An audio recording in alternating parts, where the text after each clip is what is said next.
मेरी कुछ ना थी तूने बना दिया। बात मेरी कुछ ना थी तूने बना दिया।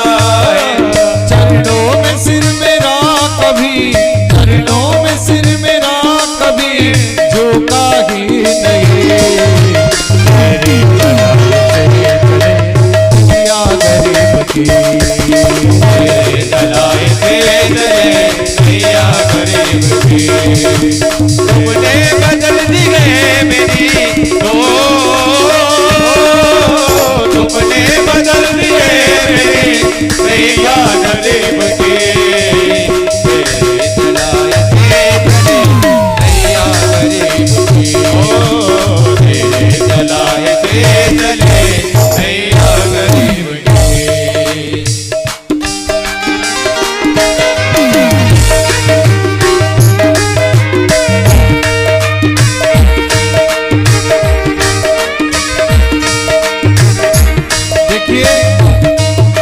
आपको बता देता हूं कि ये जो शिव महापुराण हो रही है, ये बाबा भोलेनाथ की नवरात्रि चल रही है। शिव नवरात्रि आपको पता नहीं होगा, अभी जो चल रही है वो शिव नवरात्रि है। शिव नवरात्रि मतलब आने वाली शिव महारात्रि को बाबा भोलेनाथ का विवाह संपन्न हुआ है। अभी बाने चल रहे हैं बाबा के, और जो बाबा के दीवाने वो नाचेंगे जरूर। जो बाबा के दीवाने हैं, कौन कौन है बाबा के दीवाने? कोई नहीं है? खड़े हो जाओ अपनी जगह पे।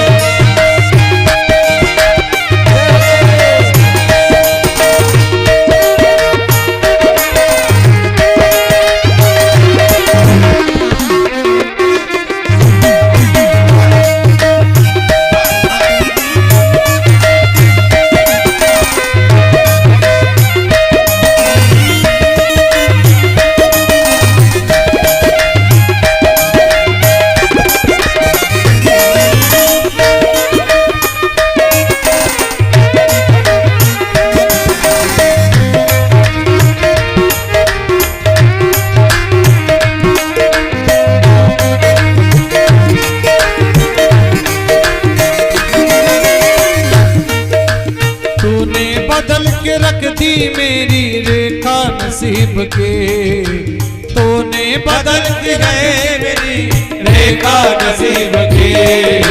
मेरे चलाए से चले नैया गरीब के। मेरे चलाए से चले नैया गरीब के। मेरे चलाए से चले नैया गरीब के।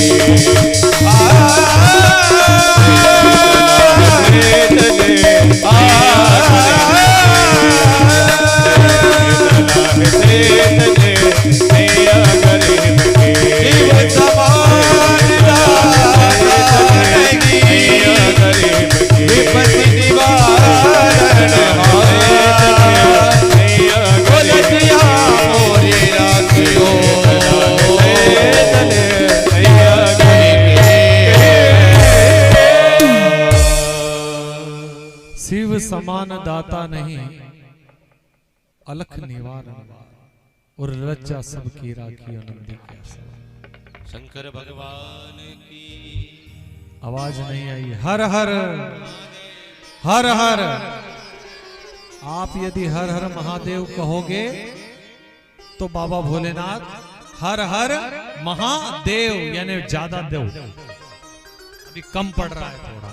भगवान तुमको सबको बहुत ज्यादा दे, इसलिए अपन हर हर महादेव कहेंगे। परम मंगल में इस भविष्य महापुराण में मेरी मां रूपी माताओं के चरणों में नमन और सभी पिताओं के चरणों में नमन। आप लोगों ने इस कथा में पधार करके अपना जीवन तो सुधारा ही है, साथ में अपने कई पीढ़ियों का जीवन भी सुधार दिया। क्योंकि जिस परिवार में एक व्यक्ति ने शिव महापुराण को सुन लिया, उसकी कई पीढ़ियों का उद्धार हो जाता है, कल्याण हो जाता है। एक मंत्र पढ़ते हैं हम, कौन सा? कर्पूर गौरम करुणावतारम संसार सारम भुजगेंद्र हारम सदा वसंतम हृदयारविंदे भवम भवानी सहितम नमामि। कर्पूर गौरम, यह हर आरती में मंत्र पढ़ा जाता है। इसको पढ़ते हैं कि नहीं पढ़ते? किन किन को पता है? हाथ खड़े करिए। पता है? इतने लगा। इसका अर्थ किस किस को पता है? पता है किसी को? नहीं पता। हम श्लोक तो पढ़ लेते हैं। एक गांव में कथा हो रही थी, गुरुदेव कथा बोल रहे थे। गांव वाले बोले कथा में आनंद थोड़ा कम आ रहा है। बोले क्यों? बोले कि गुरुजी श्लोक तो बोले ही नहीं। तो कुछ लोग गुरुजी के पास गए और लोगों ने बोले गुरुजी कथा में थोड़ा आनंद कम आ रहा है। बोले क्यों? बोले के गांव वाले सब ये कह रहे हैं कि श्लोक नहीं बोले। तो गुरुजी ने बड़ी अच्छी बात कही कि तुम्हें उस श्लोक से मतलब है कि इस श्लोक से मतलब है? उस श्लोक से मतलब है कि इस श्लोक से मतलब है? बताइए, आपको श्लोक से मतलब है कि हम मंत्र तो पढ़ लेते हैं लेकिन मंत्र का अर्थ नहीं जानते। जीवन भर से हम रामचरितमानस का पाठ करते आ रहे हैं। उमा कहूं में अनुभव अपना सत हरि भजन जगत सब सपना। ये रामायण में लिखा है। जीवन से पढ़ते आ रहे हैं, सुनते आ रहे हैं। सब कुछ है तो भगवान का नाम ही है, सत्य है तो भगवान का नाम है, भजन है। बाकी ये संसार सपना है, लेकिन ऐसा नहीं है। हमारे लिए भगवान का नाम सपना है और सारा जगत अपना है। सारा जगत।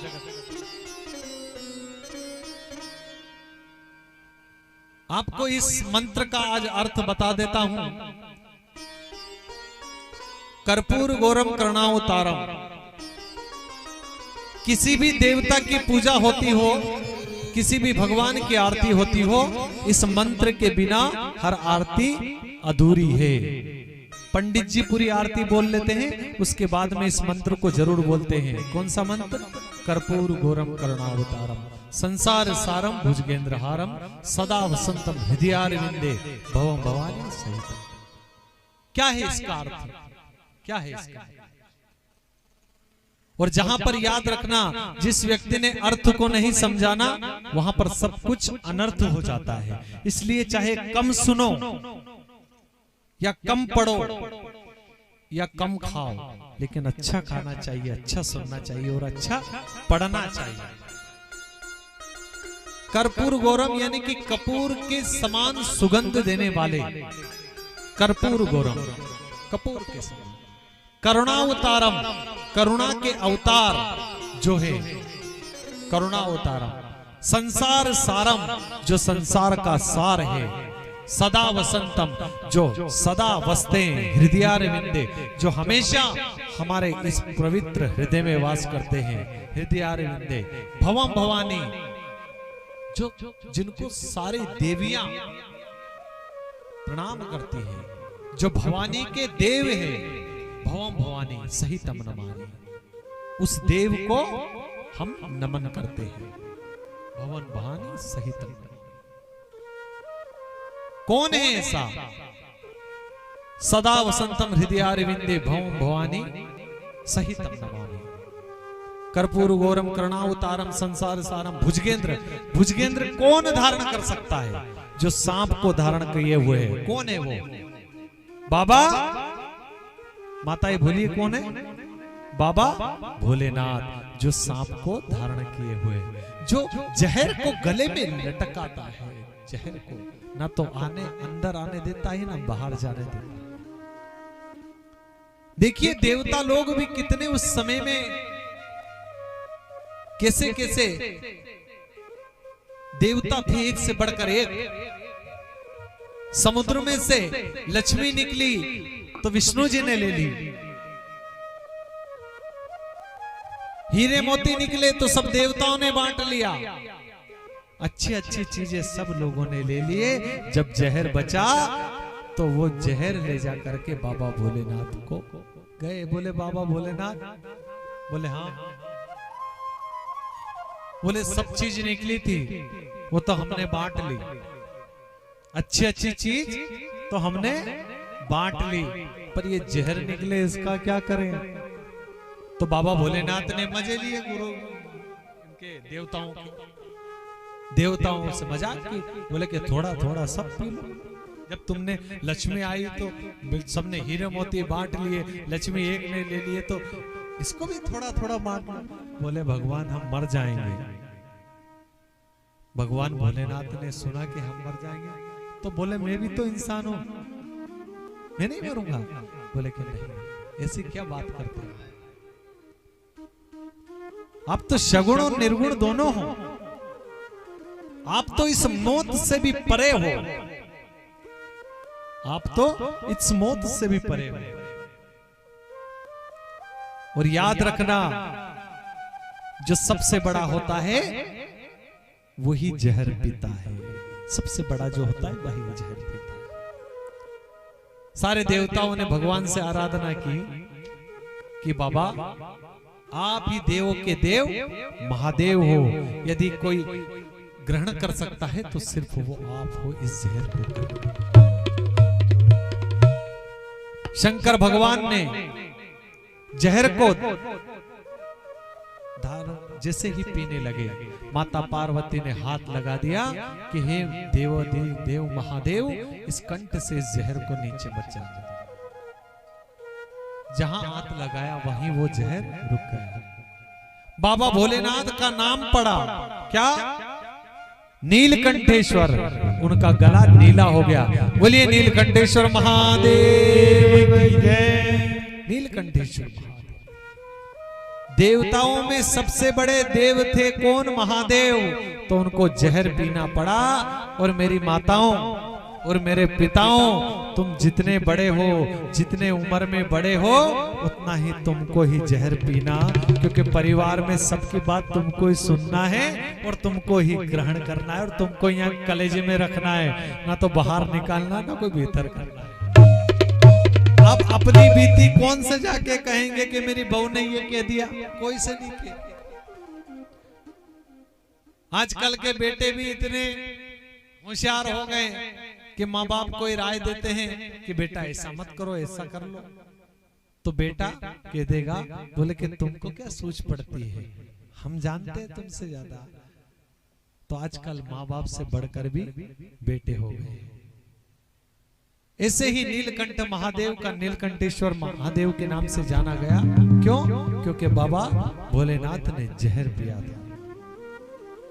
ऐसे ही कई नाम बाबा भोलेनाथ के हैं जिनका वर्णन हम रोज करेंगे, लेकिन उससे पहले एक प्रसंग आपको, बड़ा ही अच्छा प्रसंग है, सुना देता हूं। एक ब्राह्मण देवता थे जो पढ़ लिख करके शिव महापुराण सीख करके काशी से बैठे ट्रेन में, और काशी से ट्रेन में बैठ करके जा रहे थे।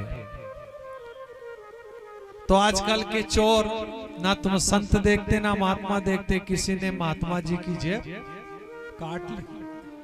महात्मा जी बेचारे अगले स्टेशन पे उतरे, सेवफल लेने के लिए गए कि भूख लग रही कुछ खाया जाए।